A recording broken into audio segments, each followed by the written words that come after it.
All right. Just 10 seconds. We should be good to go.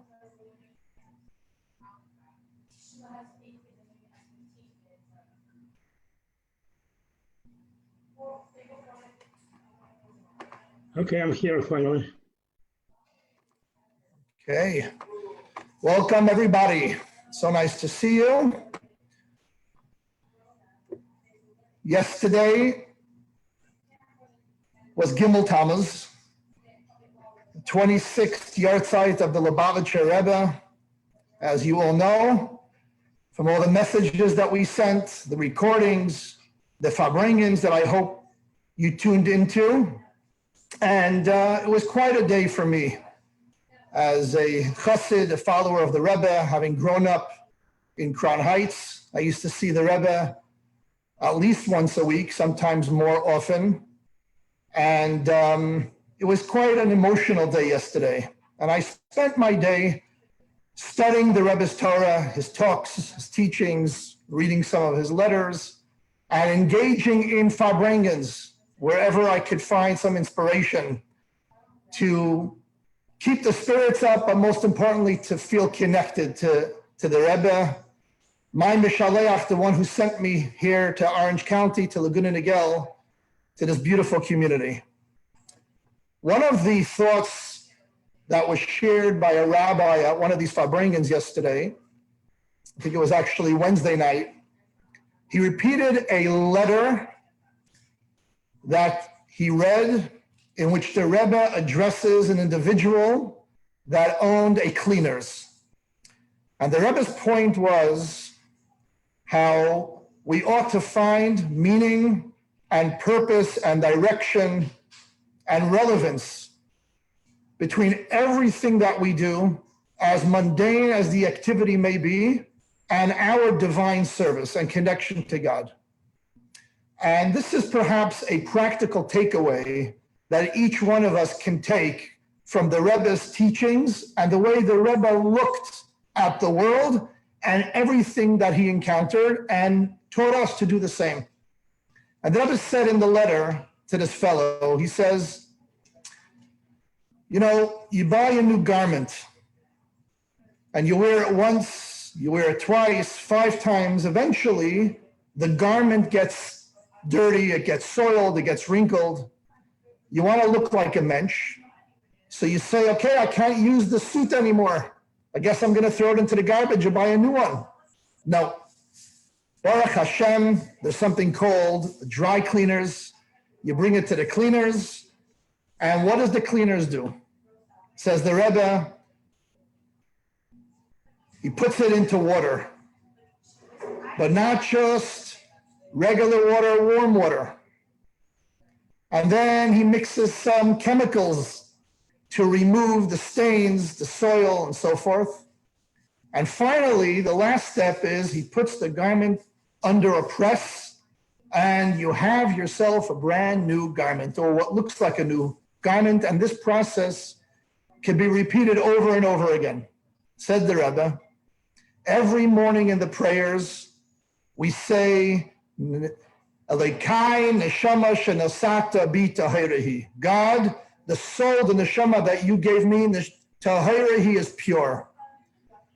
When a baby, when a child is born, the neshama is pure, and you see it on the child's face, in the face of innocence. The child could do no wrong.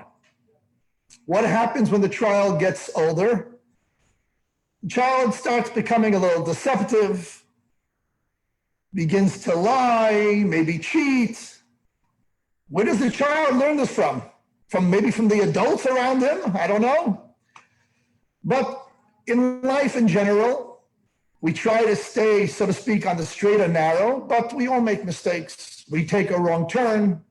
We make a decision that perhaps we shouldn't have made. We react in certain ways that we later regret. And after a while, as we grow into adulthood and beyond that, we look back and we say, what happened to that pure neshama, that pure soul that I once had when I was first born? That was impeccable, that was pure, that was pristine, that was beautiful, that was deliciously cute. I lost it. oh, well, it's too bad. I got to throw the soul out. You know, I had a nice run for whatever amount of time it lasted. And we kind of feel like damaged goods, God forbid. Says the Rebbe in this letter, we have to learn a lesson from dry cleaning. What happens when we feel that our neshama has been soiled, God forbid? We have to stick it into water like the garment. What is water? Water is analogous to Torah. Ein mayim ela Torah. Not just regular water, warm water. Warmth represents passion. In order to refresh our soul, we have to immerse ourselves in Torah study, and then we will feel refreshed and renewed. But not just regular Torah study, it has to be done in a certain fashion with passion. Hey, that rhymes. With warmth, warmkeit, to feel connected to the Torah. What is the next step? We got to put the chemicals in to remove the stains. What's the chemicals? It is the mitzvot, the commandments, different kind of mitzvot accomplish this goal, whether it's Shabbat, whether it's family purity, charity, and all of the other mitzvahs that we have come accustomed to. Those are the chemicals that allow the neshama to feel refreshed. And finally, we put it under a press. What is the press? It is Kabbalat O, the acceptance of the higher power, the fact that God is our Father in heaven, and we have to have a certain level of acceptance and recognize that we have to be accountable to God Almighty, to Hashem, which puts a little pressure, like the garment under the press.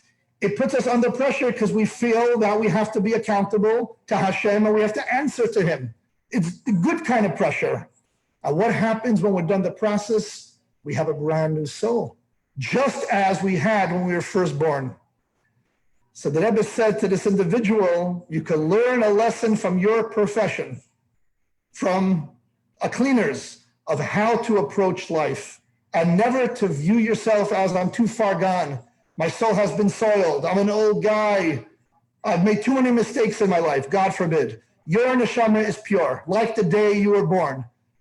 However, you have to do certain things in order to be able to feel that purity, to connect to that pristine soul, to our relationship with God. And then you walk away with a brand new soul. So I heard this repeated out of Farbrengen on Wednesday night from this rabbi based on a letter of the Rebbe. Actually, this was the letter. And I was saying to myself how fortunate we are. How the Rebbe taught us that everything we encounter, no matter how mundane an activity we may be engaging in, we can always find a lesson for our service to God. And what does that accomplish? It gives life such vitality and such meaning and such purpose at any given moment, to the point that we never feel bored.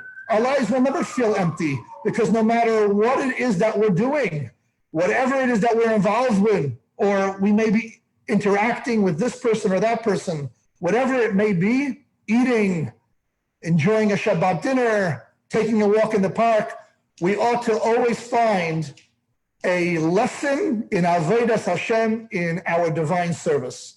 And in that way, we are constantly learning and we constantly feel connected, so that when we walk down the street and we see a dry cleaners, we will never look at a dry cleaners again. We will now begin to think about all of the lessons as it relates to our neshama and how we can purify and cleanse the neshama, the beautiful neshama that is part of Hashem, part of the divine, and feel fresh as we did the day we were born, or as it was the day we were born. But now it has much more. It's full of mitzvot. So I wish each and every one of us to leave the Gimel Tammuz, the Rebbe's Yahrzeit yesterday, number 26, to feel inspired, to feel connected to the Rebbe, and most importantly, to internalize his teachings, and just to take this one idea that we just discussed, that every encounter that we have through the journey in life, to find a correlation, a connection. How does this relate to me and my divine service? So l'chaim, dear friends, as we go into Shabbos, and may we speedily, very soon, together with our mitzvot, and bringing light, the light of Torah and mitzvot into the world, merits to be reunited with the Rebbe very soon with the coming of Mashiach. Amen. Amen. Now I'd like to ask the Rebbetzin to share a few inspirational words. Well, hi, everybody. I definitely heard many, many inspirational words in the last 24 hours. As Rabbi said, yesterday was Gimel Tammuz, and there was inundation in the most beautiful way of Farbrengens that one could possibly participate in.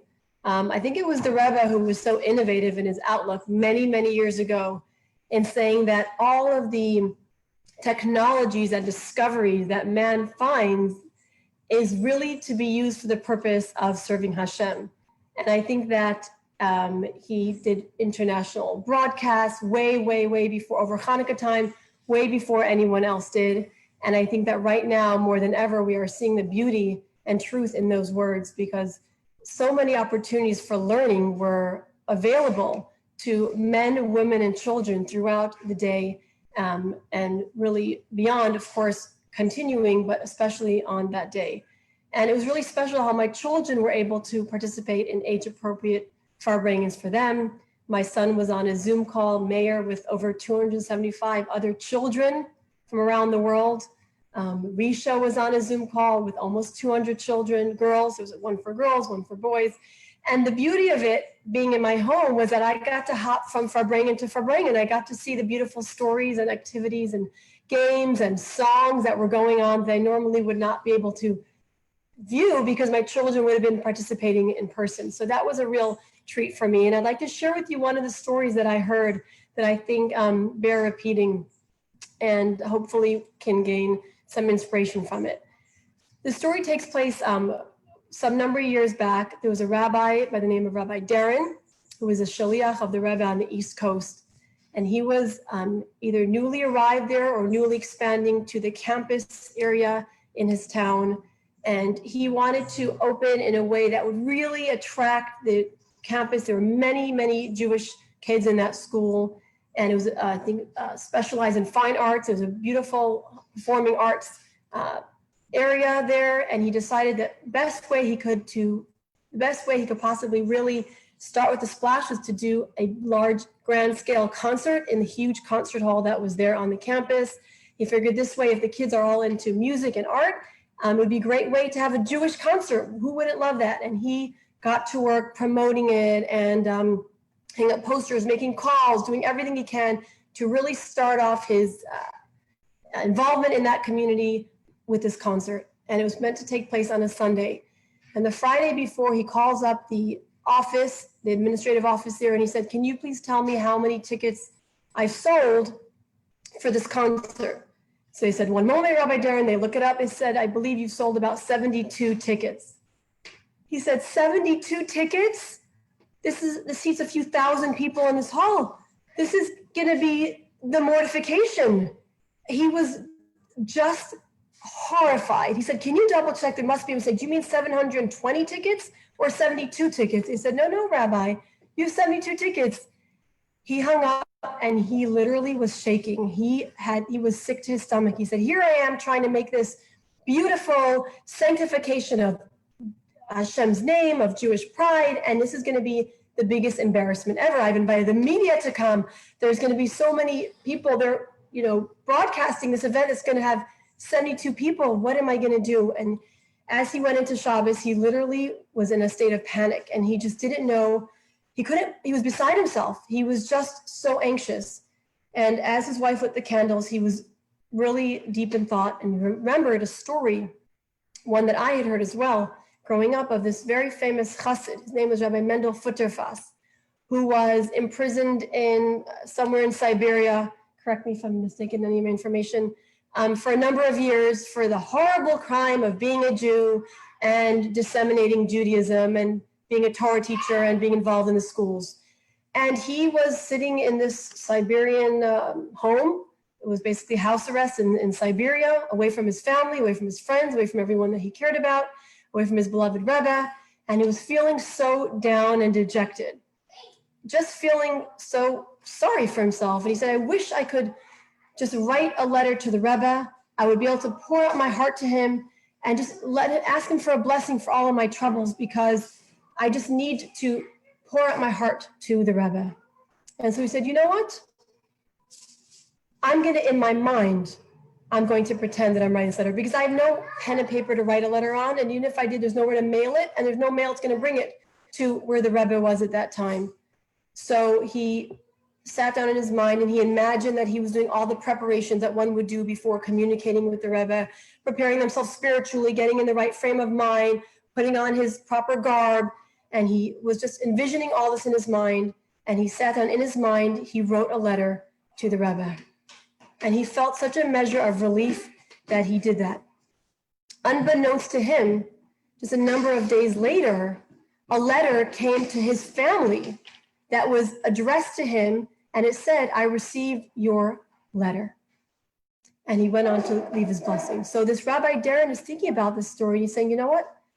I'm no great chassid like Rabbi Mendel Futterfass. However, I love the Rebbe, and I'm a follower of the Rebbe. In my mind, I am going to write a letter as well, because it's Shabbat. I can't write a letter. I can't even call the Rebbe at this point. It's too late. I am just going to, in my mind, write a letter. So he prepared himself appropriately and put on his proper garb and had the proper thoughts. And he envisioned that he was pouring out his heart in a letter to the Rebbe.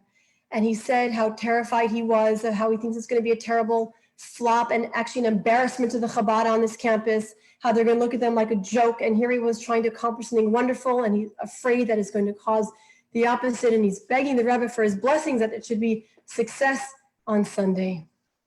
And he imagined that he was sending this letter off to the Rebbe. And Sunday morning, bright and early, his family's getting ready. He's going over his remarks. Everybody's getting dressed, and they make their way over to the concert hall, which, by the way, he's actually able to see from his house. So while he was having these thoughts, he was looking over at this beautiful concert hall that was just steps away from his home. And now he was making that trek over to it. And as he gets there, he can't believe his eyes. There are literally lines and lines and lines of students and community members streaming to this concert. And long story short, it was a tremendous success. The press was there. It was in all over the Jewish papers. Everybody was talking about this Chabad that's there to promote Judaism and how the students were connecting with the rabbi. And it was just a fantastic, fantastic success. That very week, Rabbi Darren's mother had the opportunity to have a private audience with the Rebbe because of a family simcha. In those days, some people had the opportunity to actually go and speak to the Rebbe. And on the occasion of some great simcha, like I think somebody's getting married in the family, and his mother-in-law, his family member, was so pleased to report to the Rebbe the good news about what a success it was. And the Rebbe had many, many questions to ask about it. Was it press there? How many people were there? Was it a good turnout? And she went on to answer how it was a tremendous turnout, how there was more than you could have ever imagined. And the Rebbe said, and Israel was so worried about it. He was so concerned about the success. So why am I sharing this story with you? What is it that enabled the Rebbe to receive the concerned feelings of Rabbi Darren? What was it that enabled him to connect with the followers in such a magnificent way? Was it Ruach HaKodesh? Was it a level of prophecy? Perhaps. But I believe it was something even more than that. It was, as the Rebbe explained himself, what does the word Rebbe mean? What is it? It's actually an acronym for 3 words. Rosh, an acronym for three, it's a 3-letter word that stands for 3 words. Rosh, B'nai, Yisrael, Resh, Bet, and Yud. The head of the Jewish people. What is the head? The head is the part of the body that senses every single other part of your body. Every part of your body is essential and necessary. But the one part of your body that controls everything else that's going on in your body and senses the needs of all the rest of your body is the head. I remember once learning, and Erwin, you can correct me if I'm wrong, that when somebody touches their finger to a hot surface, their brain feels that it's hot and registers the heat even before the finger feels the pain. And this is what it is with our Rebbe. Our Rebbe is our head. And there's no part of the limb that is insignificant and unimportant to the head. The head of the body cares about and feels every part of its body. All of us here are like the limbs, and each limb plays its own role, and every organ, every part of a body plays a necessary role. And the Rebbe is there to look out for and care about every single part of us. And it doesn't matter, I don't know if any of you have ever had an ingrown toenail, such an insignificant small thing, but it can make your life miserable while you have it. The pain of even a pinky toe in the Jewish community, so to speak, is as significant to the Rebbe as any other pain that any other person would feel. So the Rebbe connects to us because we are connected to him. And I remember as a child, my parents would tell me that if there's a time that you find yourself thinking about the Rebbe, it's because the Rebbe is thinking about you. And that always made me feel very special and very aware, and also very cautious that when I'm thinking about the Rebbe, I'm doing so in only the most proper environments and proper settings. And so I want to leave you all with this thought. That is, a Rosh B'nai Yisrael, the head of the Jewish people, isn't the head of just a select group of the people. He's the Rebbe to all of us, a head to all of us. And each and every one of us that want to connect with the Rebbe, want to be a beneficiary of his blessings, automatically we do. And we just strengthen that bond by teaching, by learning his teachings, by carrying out his instructions, and by living in a way that would give him nachas. But our connection is always there. Just these behaviors that we do and these studies that we do and the mitzvot we perform just strengthen and enhance that bond. But automatically, just by virtue of the fact that he is the head of the Jewish people, he feels connected, and we can feel connected to each and every one of him, each and every one of us. So I leave us all with the blessing that we should be able to cognitively feel that beautiful connection that we have with this holy tzaddik that was given to us for our generation, to fill our lives with blessings and inspiration and guide us and show us what a meaningful life truly looks like, and to enrich our lives. And as you know, in Chabad, we have a beautiful picture of the Rebbe. And in our home, we have a picture of the Rebbe, because every time we look at it, our children look at it, our community looks at it, it's a reminder of what kind of life we have the ability to lead and what kind of life we are able to lead. And when we make those steps, we make those efforts to just do one more action, we will certainly bring the coming of Mashiach, may it be today, so we can be truly reunited with the Rebbe and all of our loved ones this Shabbat. Amen. Thank you, Craney. Wow. All right, I'm gonna unmute everybody. Hi, everybody. Hello. Hello, Rabbi. Hi, hello. Shabbat shalom. Hi, Yeah, Shepard. you lost. Hi, Antonio. Hi, Rabbi. Nice to see you. Welcome. Nice to see you both.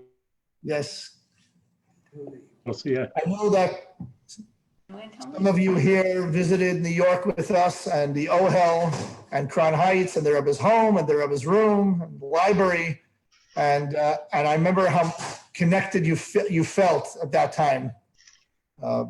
Really glad you had the opportunity, and God willing, we'll have many more opportunities, but not at the Ohel, but with the Rebbe in person with the coming of Mashiach in Jerusalem.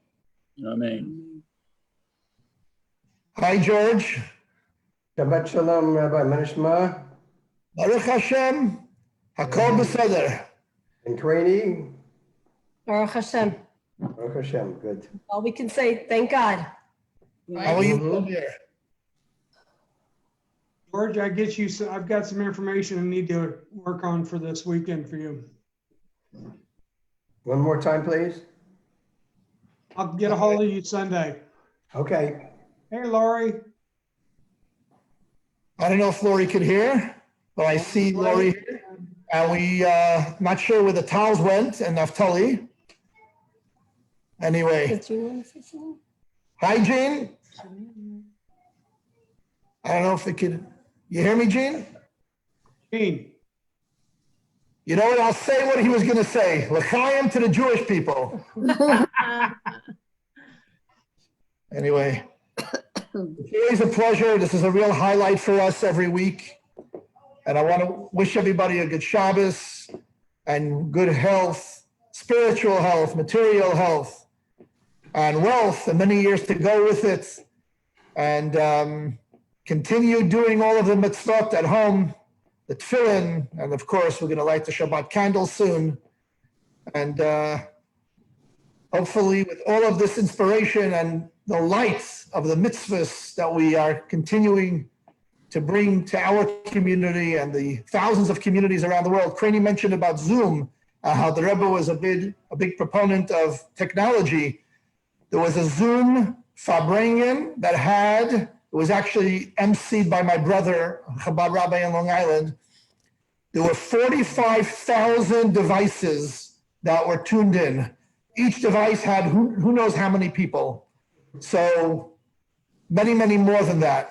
Maybe the biggest Zoom ever.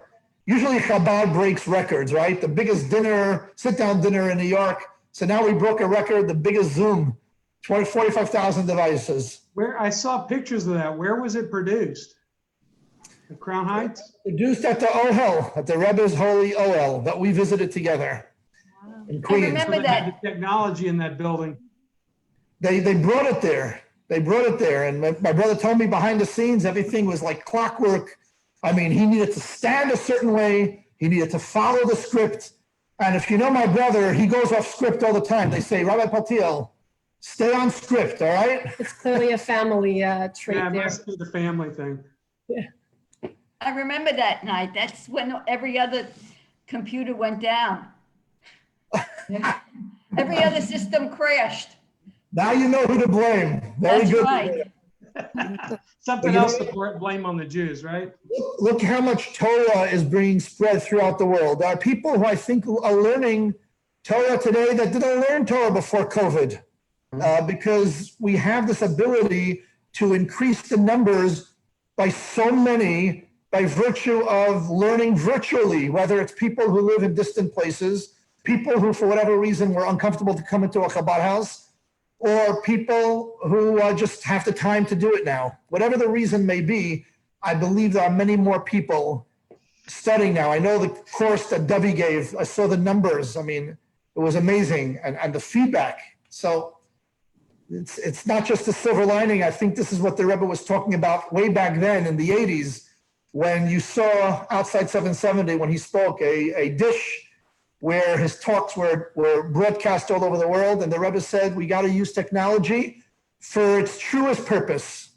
What is that? To disseminate the word of Hashem. What is the internet for? To spread the word of God. Of course, there are dangers on the internet, just like everything else that could be used for holy things and wholesome things, or the opposite. And we always try to find ways of using it to spread Yiddishkeit and Torah and mitzvahs. And of course, you'll pass it on to your friends and colleagues.